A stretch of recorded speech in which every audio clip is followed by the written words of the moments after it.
Well, we are here with Fred and Julie Akers here in Buena Vista Township. And Fred and Julie, this is a big moment for me personally because this is our first on-location podcast. So thanks to you guys for being a part of this. This is great. How you guys doing today? Great. Great. It was a beautiful day. Beautiful day Finally here. warming up.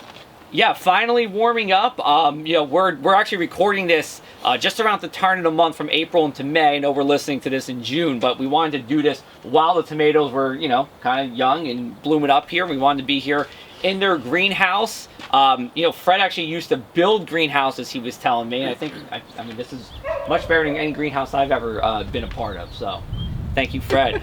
So you guys have been here for 37 years here. And the thing, when you look at Buena Vista or any of these places in the Pine Barrens, the thing that always comes to my mind when it comes to planting is that it stays colder here longer. And we were talking today, we're recording on April 29th, and we were saying how you had a freeze this morning. You were in the upper, what was the temperature?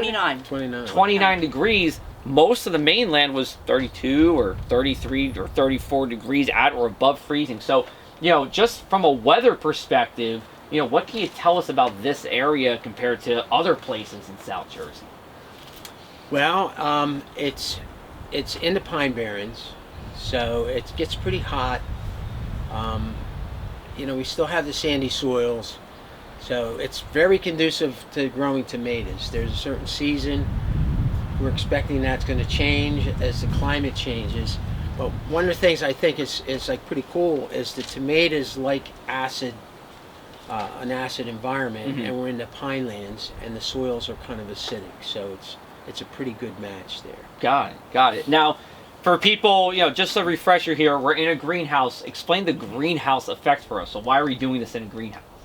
Well, you can feel how warm it is in here. You can. It's a little chillier out there. And what we do is we start these plants. You can figure out, they tell you to start somewhere between 6 and 8 weeks before you're going to put them out in the ground. So I set our almost sure date of about May 8th, around Mother's Day. It's Mother's Day. Mother's Day. That you can be pretty sure you're not going to get a frost after that. If you get a frost, you're going to kill a lot of your plants here. Yeah. Your peppers, obviously your tomatoes. Some are more susceptible than others, but this gets them a head start so that we don't have to plant the seeds in the ground. So the greenhouse makes that nice environment. Right. And Mother's Day is always such a great time for planting. Like you said, weather's getting warmer here. Yes. One thing we did a podcast last year with Gary Pavlis. Do you guys know Gary Pavlis? Yeah, okay. He's like I call him the Wizard of Wine. He knows everything about grape growing. And he was saying, for in a climate changing world, it's actually been positive for grape growing as a whole. I want to take that over to tomato growing here in New Jersey. Have you noticed a difference over the past? You guys have been here since 1985. Have you noticed a difference in terms of the days? Either are they getting warmer? Are you still getting those frosts late in the season? Have you noticed any kind of change, or has it been about the same? I don't think that the temperature-wise has been a real significant changer, although it's creeping warmer earlier. Right. There's other indications. But one of the things that definitely changed is when we first started, the winds weren't nearly as strong. And so now we have to stake everything, else it gets blown over. And that's another advantage of having the greenhouse. Sure. So it's sheltered from the wind. We have a little electric heater that we can have the plants in here. Right. It can go down to 20s, and we can keep it warm in here. And then we have to, on the other side, we have to be careful during the day. It can get up to 100 or over. Right. So we got to make sure we open it up. We have the shade cloth on here just to keep it more moderate. Right. It's funny you say about the winds because you're like the 27th person who said, It's been so windy lately. What's going on? I'm going to get into it at some point. I promise. I don't know when, but it's going to come. We're going to do the Why It's So Windy story. It's coming. So, all right. So let's talk about tomato here. It's our Tomato Talk podcast. So the interesting thing is you guys actually grow these tomatoes from the seeds, all the way up. Typically, at least what I've done is I always bought the little, they're already probably like this size. So why start from there? Why for you guys? Why start from the very beginning for this? And then just tell us, the process of actually taking care of these seeds up to the point where, they're looking like this and they're growing. Well, we started with buying a packet of seeds. Okay. We started with buying plants. Yeah. And then we got into a packet of seeds.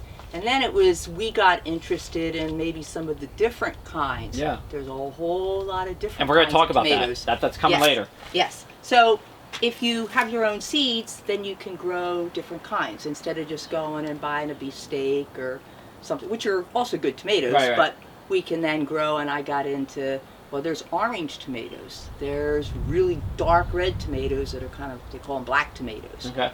There's marbled tomatoes. Right. And it was like, cool. So now I can get a pack of seeds, I can grow them. And now it's like kind of cool because I can save those seeds, which really just means I'm going to take a nice tomato at the end of the season, came off of a nice plant, and I squish it. Okay. Save the seeds. Yeah. They stink for a little while, Right. but then I can clean them off and I can save them and plant them next year. And the more times you do that, you can also get that plant more acclimated to this area. If I buy seeds from Oregon, Right.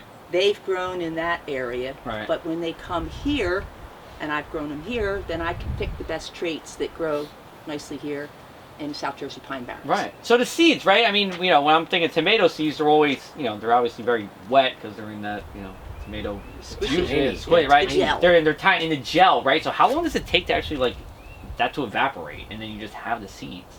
Well, that's the gross part, and I'll be very honest. So That's I put all right. a tray. That's why I have we're a here. Tray, Yep. and I put in little cups, and you squeeze it in there, and you kind Okay. of mix it all up, Yeah. and they look very beautiful. They Yeah. kind of look like little fish eggs. Okay. And then you set them on a shelf Right.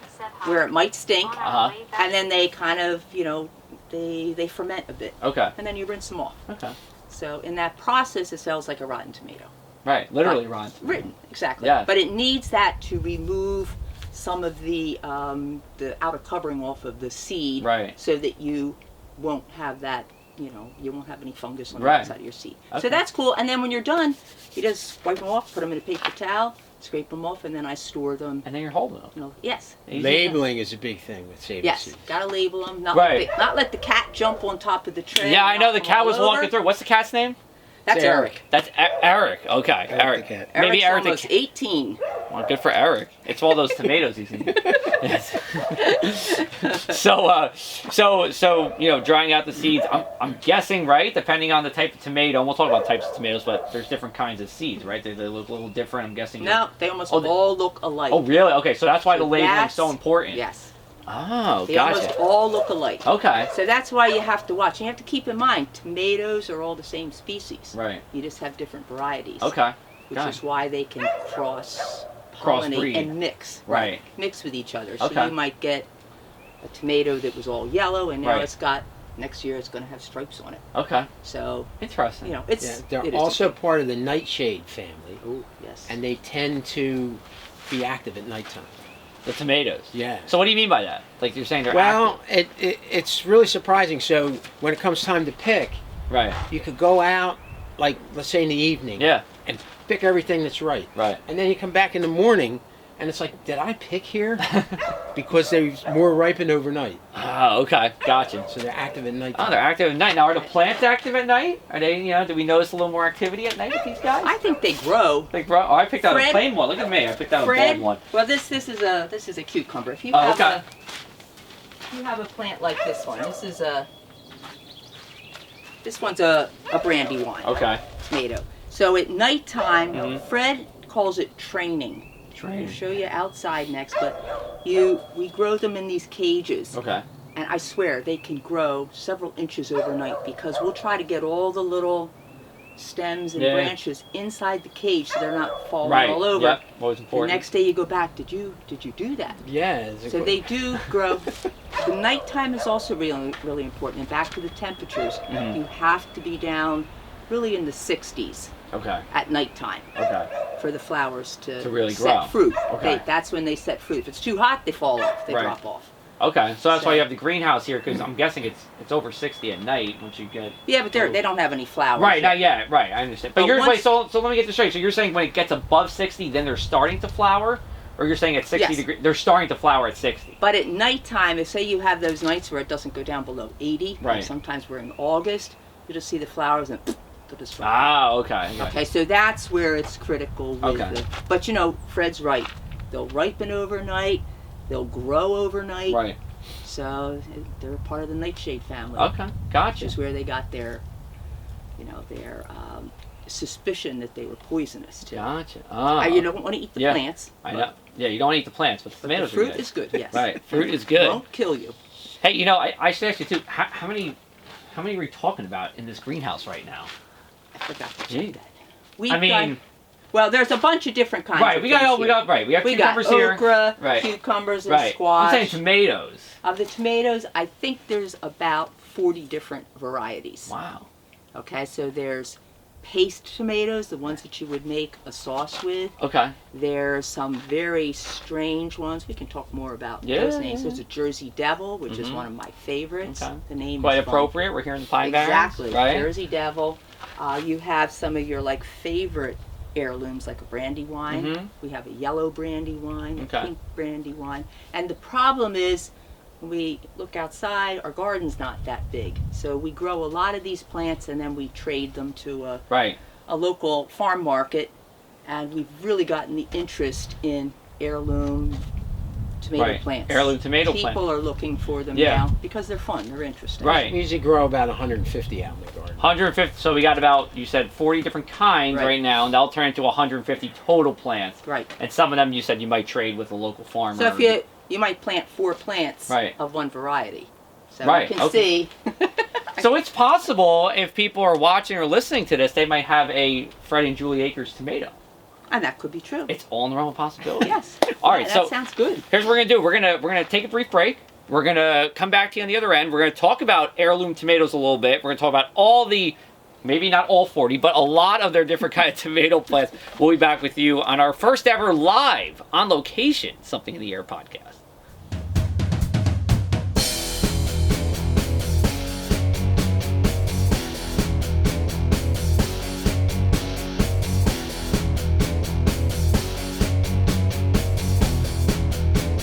And we are back. Thank you, everybody, for listening, watching to Something in the Air podcast, brought to you the first and third Wednesdays of every month. First Wednesday of the month, we're with New Jersey State climatologist Dr. Dave Robinson. We're talking about the month that was.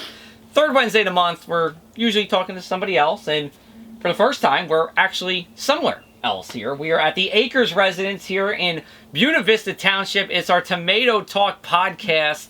And we're going to turn it over to Fred for a little bit because Fred, heirloom tomatoes, it just always, I don't know, when I always think of heirloom tomatoes, I didn't really think much of it, but there is a story about why they were called heirloom tomatoes. Yeah, so before modern times, there was no stores where you would buy seeds. So, Makes sense. So when, early people started agriculture, they had to first find some seeds somewhere, and then once they did, they would save them. So And you said in some unusual places. Well, that's to bring them around. Right. All right. So closer to more modern times, people would be farming, and they would save the seeds, and they wouldn't save just junky plant seeds. They would save the best, and then next year they would save the best of that year, and then next year they would save the best of that year. So over a number of years, like a decade or two, those became like family heirlooms, like a prized possession. These seeds that were saved. And then when people moved around, like when the European settlers came here to settle, they would bring their seeds, and later on when there was customs, they would be like, well, I'm going to go to America, but I want to bring my seeds, but I don't want to lose them or have them be confiscated. So they would By the hide seed them. police? Yeah, so they would hide them in their luggage or in their headbands or their hats. That's interesting. So that they could have those heirlooms Right. over here in this country. So he needed a gold chain when you have tomato seeds. It's all the same. So I want to talk about some different types of tomatoes, and when you're, if you're at the store, you're at a farmer's market, what you're seeing. So let's talk about hybrid tomatoes. Let's talk about non-hybrid tomatoes. What kind of categories can we break them down into? Okay, well, if you have heirloom tomatoes, your heirloom tomatoes are going to be all open pollinated, which means that whatever you get in the seed, you're going to have the same as the parents of that plant. So you will have the same tomato. It'll grow true to what that tomato is. If you have a hybrid, the hybrid has taken two different parents and they actually hand manipulate it so that they can fertilize, they can pollinate the one plant, so that then those seeds will become this unique tomato, which usually has extra resistance to any types of diseases bred into it. Plus you get the benefits of two different ones. Right. Okay. So usually your hybrids are touted as being more productive, more disease resistant, and they're good. So hybrids are good. Your genetically modified seeds, which are not usually the ones that you're going to buy like tomatoes. It would be something like corn. Okay. That's the classic example where Monsanto, a company, has put in a gene, actually inserted a gene for a pesticide, so that when they decide they want to spray the field, that gene inside that corn will allow it so that that pesticide won't kill that piece of corn. Right. So you have a pesticide gene inside there. So that's different. That's what genetically modified means. Right. So that's not really what we're talking about here. But the difference is if you want an open pollinated plant, which is fun, and then you can save the seeds from that. Right. If you have a hybrid plant, you can save the seeds, but you're not going to get what you had before. Gotcha. So can we get some examples of hybrid tomatoes and some open pollinated ones? Sure. So a lot of times if you get your hybrid tomatoes, they'll be like your big boys, your big girls, your early girls, Girls and boys. Beef masters. Okay. And you'll see what they'll have, like a little F1. Okay. So it's like that'll show that you've had one, you've had one parent thing, right, where you then end up with, the traits of both those parents. Okay. If you have an open pollinated, it'll sometimes be called OP, and it'll be open pollinated, meaning that bees, hummingbirds, moths, other insects come and actually pollinate those flowers, and that gets you that tomato. So they cross up. Now you. I'm sorry. I was going to say sometimes, and I kind of like it, sometimes we don't grow a whole lot of any one tomato. So open pollinated, sometimes you're going to get the pollen from a different kind of tomato, a different variety of tomato, cross-pollinating with another tomato, and then you might get something that's not true to what you started with. Gotcha. But that's more by chance at that point than anything else. So the open pollinated ones, they're kind of like, for lack of a better word, like a wild tomato. You know, as if no humans influencing it. It is what it is. So when you're at, let's just say you're at a store and you're looking to buy little tomato plants, are most of them hybrids or are most of them open pollinated? Depends on the plant store that you go to. There's been a lot more interest in your open pollinated ones, and especially your heirlooms. So you're going to find brandywines, you're going to find Cherokee purples, you're going to find those types of plants more readily than you used to be able to. Okay. So I'm happy about that because it's fun and it's expanding all this diversity of different types of tomatoes. Sure. And that's important because, if you just go with the same old tomatoes, not just because it could be boring, but also because, if you have a blight or something that hits one type of tomato, if you have not grown these other ones and if you don't have any seeds saved from these other ones, you could lose a lot of your, all your tomatoes. Sure. That's happened before with other vegetables like potatoes. They had a potato famine. Right. Exactly. Oh, okay. So they're talking about that with bananas. Yeah, I've heard about that with bananas, maybe a potential banana shortage at some point. Right, because if they just breed the same types of bananas and then you get some type of disease that knocks them all down, then you don't have all those other ones left. So tomatoes are fairly diverse, is what you're saying. They are. Right, and there's so many. Diverse. What could you show us what kind of plants, what kind of tomato plants we have here, and what we could expect from them in a couple of months? Right. Well, we have over here a lot of the cherry tomatoes. Okay. So we have pick one up. Black cherry, sure. Black cherry. There's a black cherry. All right, we got a black cherry here. So we'll put it up for everybody. So when this grows, we're gonna get the little kind of cherry tomatoes, right? Black cherries. Yeah. Really dark. They almost look like cherries. Black cherries. Gotcha. I was always a fan growing up of the orange kind of tomatoes. They used to sell them as salad tomatoes at the store. So what kind are those? Well, are they actually called salad tomatoes, or what? There are some salad tomatoes, and the salad tomatoes would be like your little tomatoes. Little tomatoes. Okay, and so this would be. I really like them. Right. This is a big tomato. This is a big tomato, but it's going to come out orange is what you're saying at the end, or what? This one's a brandy wine. A brandy wine. Okay. This will come out as a big purpley red tomato, which is okay. supposedly has the best flavor ever. Gotcha. Are these like what we call potato leaves? These are potato leaves. So if you grew a potato, Right. this is the potato leaf, as opposed to, let's pick up this one. What's this one here? This It's like we're one's at the called candy store here, just with tomatoes. This one's called Isis Candy. Okay, see look at that? So Speaking here's of- this is a different, so you can see the leaf is different. So Right. let's talk about indeterminate. Yeah. Yeah. Go ahead. Yeah, These please. types of plants are both indeterminate Okay. varieties, which means they will grow and grow and grow and grow and grow until the frost knocks them down. They'll grow on forever. Or unless they get, they get worn out. Right. So figure they're producing their fruits, and once they produce a whole lot of fruits, Right. they might say, I'm done with this, and then they can poop out.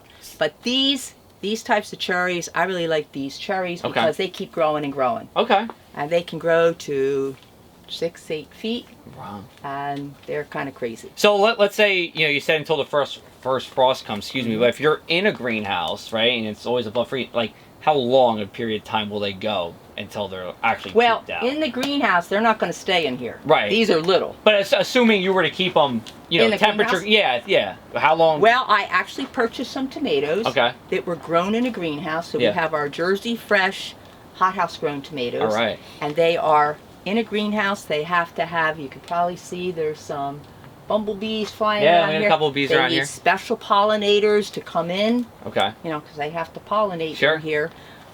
So that's a special one. It's more energy intensive to grow them in the greenhouse Yeah. because you have to cool it During the summer. to keep it from Right. being too hot. Okay. Gotcha. Right. But then if you think about, so they don't do it during the summer, but if you want to extend the crop or you want to have a crop earlier, Yeah. then that's why you're paying $2.99 a pound for them. Gotcha. Okay. Okay. Yeah. But it's, and if you can't stand the wax tomatoes that are available now, Right. you're willing to pay for Yes. that delicious Jersey tomato taste. Gotcha. In April, I've seen a number of wax tomatoes. As Yes, you would yes, call it, they're like- being out and about It's here. kind of like, do we really need to do that? I want to talk So- about this one since I went to Rutgers. Let's talk about the Rutgers tomato because I know that's a big deal for Rutgers and their tomatoes. What can you tell us about those? Well, I know that the Rutgers tomatoes are, and in fact, I do grow those, and I don't know where they are. Uh-oh. Somewhere in here.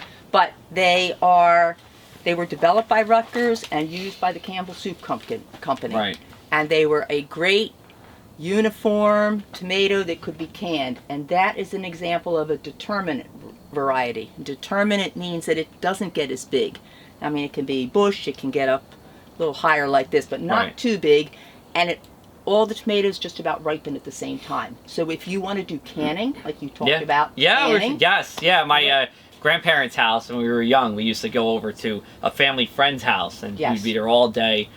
I got a little bored when I was really young, and then I appreciated it as I got older. But yes, Yeah, it's a whole family setup. Our neighbors do the same thing. And they have a big stove outside and they grind up all these tomatoes. So if you want that type of tomato to make sauce, make ketchup, you can then, then you would get this determinate variety. Gotcha. You can do that with other things too, and we make a lot of stuff with all the different tomatoes. Right. And So it's indeterminate kind of grows But this- forever, but it grows on, Right. and determinate has a set time. But the advantage is it's all ripening at the same time. It all ripens and it's not huge. So Right. if you've got a patio and you Right. don't want to have this giant thing growing across Right. your patio. I was telling you before, I grew mint last year. So for everyone on camera, first time ever growing mint, we grew 2 plants. That was like 1 3/4 too many plants for just 2 people. I couldn't. I was making mojitos for days with all the mint. I didn't know what to do with it. We ended up saving some. I tried blanching it. It was okay. I think we'll just do 1 mint plant for this year. So we got 1 minute left, so we're almost gonna wrap up here. Tell me what your favorite tomato is, and then real quick, I want to talk about ugly tomatoes. But real quick, what's your favorite tomato? My favorite tomato is called a Regina Yellow. Okay, And it's orange and red, kind of a tie-dye looking tomato. got it. That's my favorite. Okay. It's big. I like that. And Fred, Same with me. look at that, match made in heaven right here. And one thing I want to say is the bugs know what the good tomatoes are too. Okay, so go where the bugs are, and then you sent me this whole sheet of all different tomatoes. And yeah, we're gonna get into some of like the weird and funky kind of tomatoes. Could you just give us like an example or two of something that you wouldn't see in a store, you wouldn't see out, but they do grow? You won't see a Jersey Devil, Okay. which is like a long horn-shaped thing. Okay. You probably won't see a Frankenstein tomato. Frankenstein is a real dark brown, Right. delicious tomato. Also, a lot of the salad tomatoes are kind of fun. There's one's called Ping Pong Pink. It looks like a pink ping pong. Look at this. And they're deliciously sweet, and they hold up really well. I want to So, get into tomato naming. How do you get into the tomato naming? I personally think that a lot of tomatoes are named by people who got them. And then somebody else might give it a different name. Right. We're actually growing one called Akers Plum. We didn't name it. So somebody else named Aker. Same spelling? Named it. Nope. Oh. AKER''S. Ah, okay. So. All right. So it could be something I already have. I'm going to see what it looks like. Well, we'll see. By the time you guys are listening, these plants will be a little bit taller by the time we start in June. Thank you guys so much for the time. This was fun. We've been trying to do this for a little bit, so I'm glad we got to get out here, see what you guys are doing, and talk tomatoes with you. So thanks again for the time, everybody. I appreciate it. Thanks for coming. Great. So this is the Something in the Air podcast brought to you by the Press of Atlantic City. We'll be back with you the first Wednesday of July. We're going to recap the month of June. And I don't know what's happening in June yet because this is April, but we'll see what happens. But until then, everybody, take care, and we'll talk to you soon.